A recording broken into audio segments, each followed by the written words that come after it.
Yo, YouTube, what's up with your boy, Sports and Fitness Rants? I'm back, guys. Click that like button. Subscribe to my channel. What's up, y'all? Welcome back, guys. Welcome back. Got another great video for you guys today, as usual. You guys know the deal, man. We're here to put some respect on Michael Jordan, right? Stop all the lies. Stop these guys from rewriting the history. Stop all the narratives.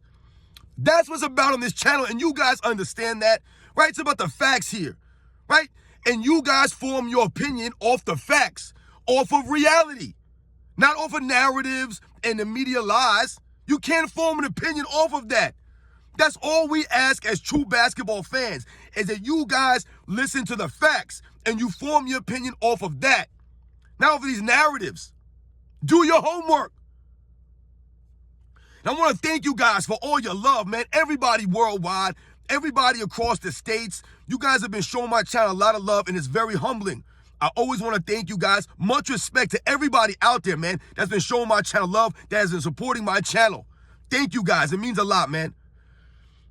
And in this video, we're going to speak about something I'm always hearing, another lie about Michael Jordan. This notion that this man was a bad teammate. These people really will call Michael Jordan a bad teammate. We're going to talk about that briefly in this video because we know that's nonsense. And you guys know what to do. Turn the volume all the way up. Hit that play button. Remember, these videos are for educational purposes. And let's roll. So, yes, guys, many times we hear things about Michael Jordan these days that we never heard back when we were watching this stuff, right? When it was going on live. We never heard a lot of these things that are coming out now. And that's why we're standing up. People think they call it hate. It's not hate. We're correcting the lies, right? We're setting the record straight. That's not hate, right? Remember, the facts can never be hate. It's impossible. So one of the things that we hear about Michael Jordan is that he's a bad teammate. He was a bad teammate, right? This was one of the things that Michael Jordan was worried about when The Last Dance came out, right? He was worried about how he was going to be viewed. And why did he worry about the way he would be viewed?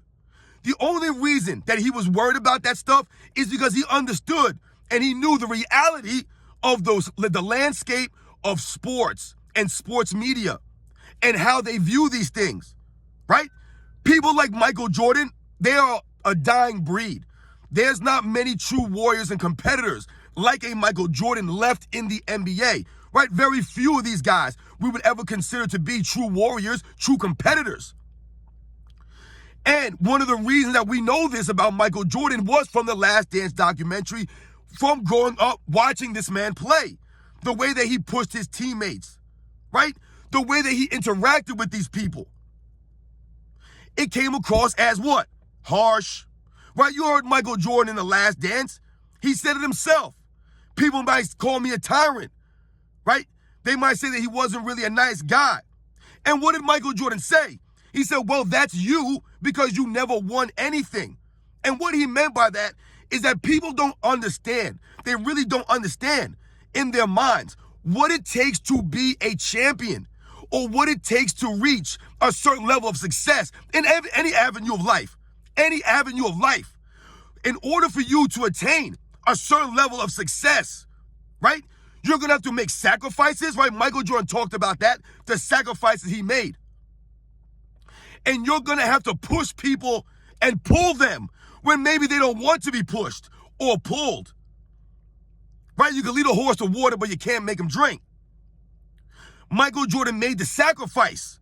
And what did Michael Jordan sacrifice? He sacrificed that image. He sacrificed what some people might think about him on the outside looking in, right? Because they're now part of the Chicago Bulls and what they were trying to accomplish. So yes, Michael Jordan may have been viewed as not a nice guy, right? Or a bad teammate by some of these other people, right?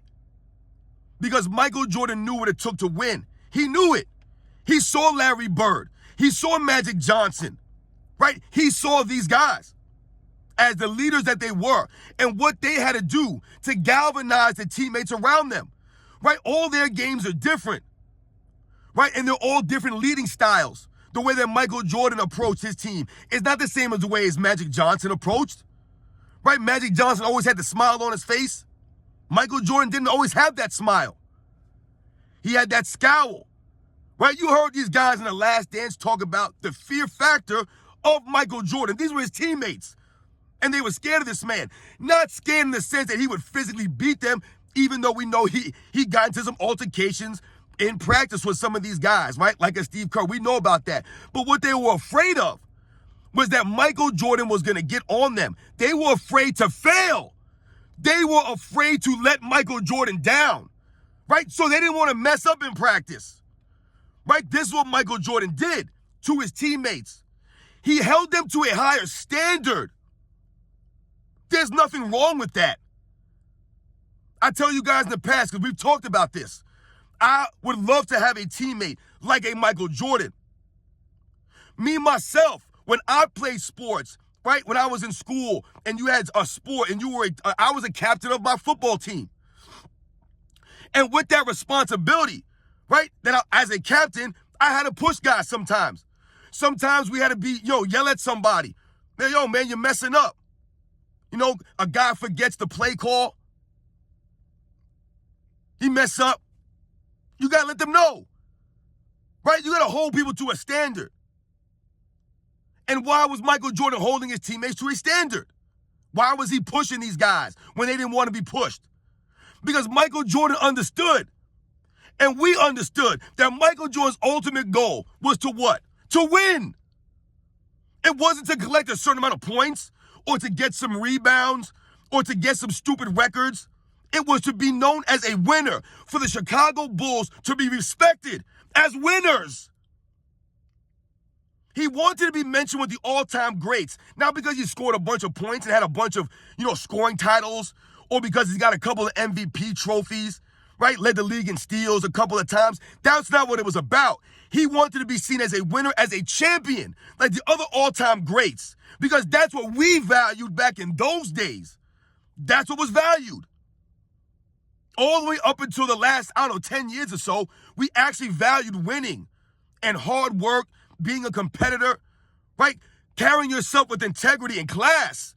We respected that stuff. Now, all people respect is participation trophies and things like that, right? All these guys respect now is money, is the fame, not the game, not the fans, right? None of that stuff. So when I hear people say that Michael Jordan was a terrible teammate, he was a bad teammate because he yelled at these guys, he got on their backs, and people are, Michael Jordan, man, he wasn't nice, he was this and that, he was blah, blah, blah. And they try to make it seem like Michael Jordan has to be friends with these guys, right, to win. No, he does not have to be friends with them. Remember, guys, you earn respect, okay? You earn it by the way that you carry yourself, right? Holding yourself to a standard, having principles, having integrity. That's how you earn respect from other grown-ups. And the Michael Jordan and Michael Jordan's teammates, they respected him. They always respected him. Yes, maybe they didn't like the way that he went about things with them. Absolutely. Michael Jordan was harsh, right? He put their feet to the fire. But they always respected him because, once again, what did Michael Jordan say in The Last Dance? He said, you can ask any one of my teammates. I never asked them to do anything that I did not do myself. And that means a lot because when we think about Michael Jordan pushing his teammates in practice, right, we talk about these things. It wasn't Michael Jordan standing on the sidelines and yelling at these guys while he was resting out, sitting out practices.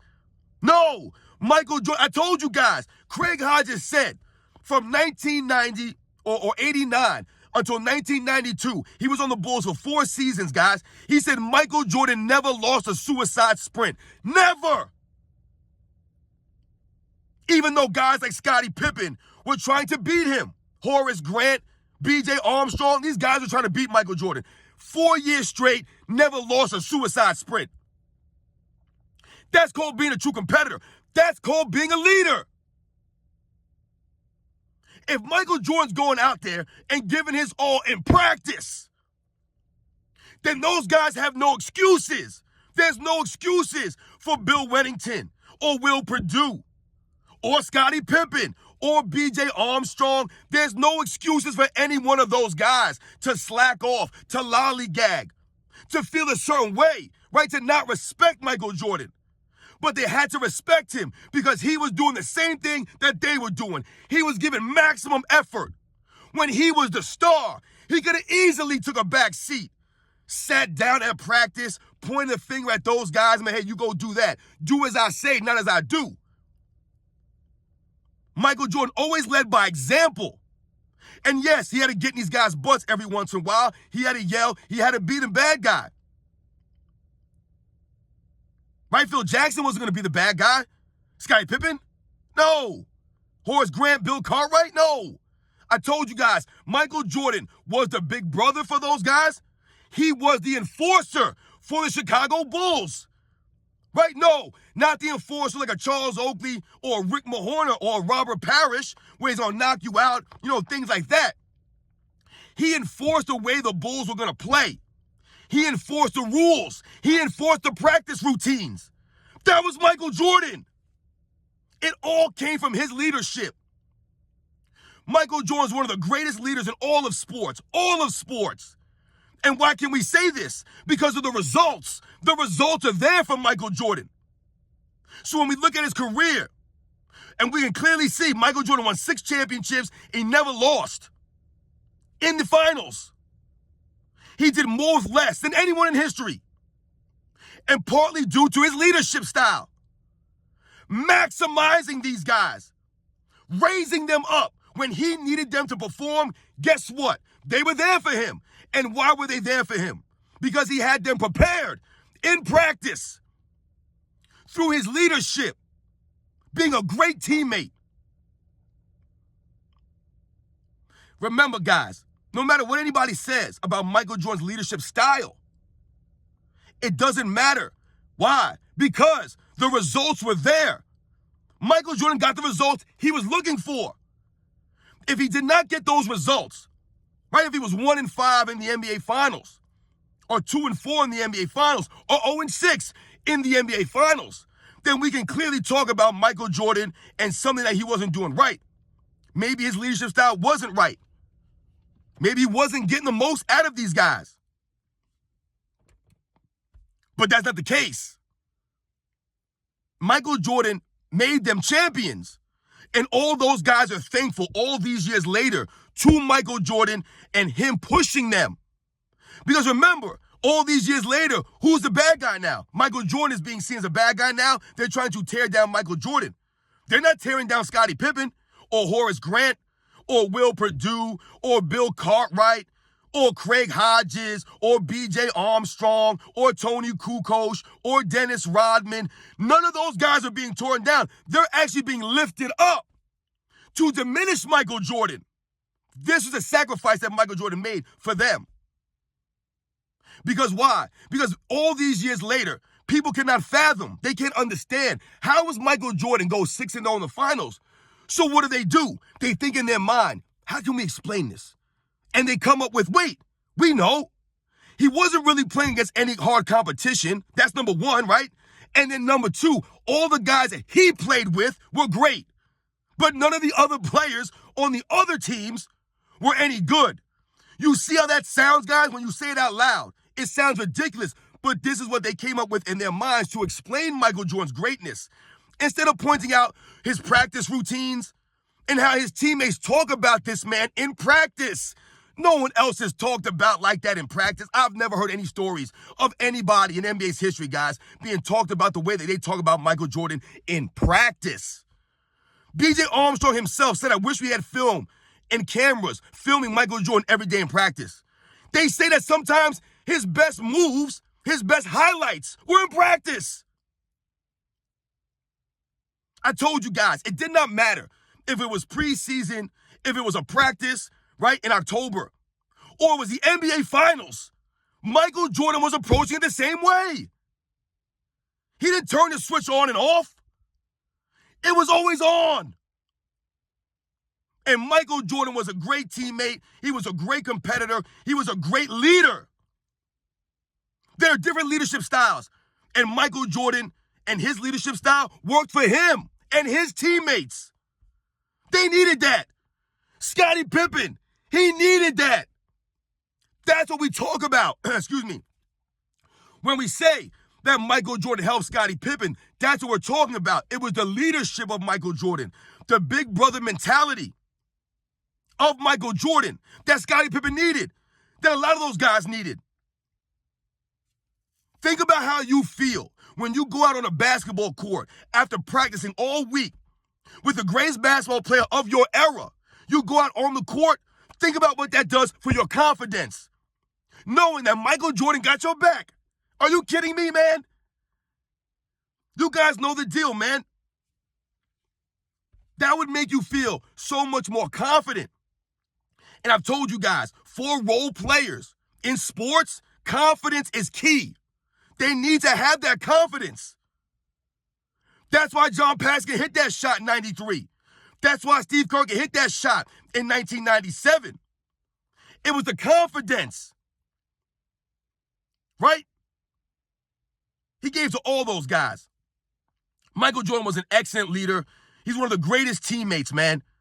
More people should wish that they had teammates like Michael Jordan. Not to avoid someone like a Michael Jordan, because he's too hard on these guys. Yeah, in this era, this soft, weak-minded era, these guys can't take any criticism, none of that stuff, because they're weak, they're soft. Soft. 98% of these guys are soft. That's why they'll say, yeah, man, I wouldn't want to play with Michael Jordan because he wasn't nice, man. He didn't want to be your friend. He just wanted to win. You hear the nonsense? You hear that when you say it out loud, how stupid it sounds? Guys are not true competitors, right? They just want the money and they just want to be, social media famous. That's all it is for these guys. They want to wear goofy costumes or outfits to the games, dress like a bunch of goofballs, these guys, a bunch of weirdos. They're not real men. Michael Jordan was a leader of men. He led grown men to the promised land. Many, many times. So you guys know the deal, man. You know what it's about in this channel, man. We must continue to educate. We must continue to put some respect on Michael Jordan. And the lies must stop. Michael Jordan was an excellent teammate. He's a great leader. So for people to say, oh, Michael Jordan was a terrible teammate, there's no evidence of that. What Michael Jordan did worked. It worked. The proof is there. You guys know the deal, man. I'll catch you guys on the next one.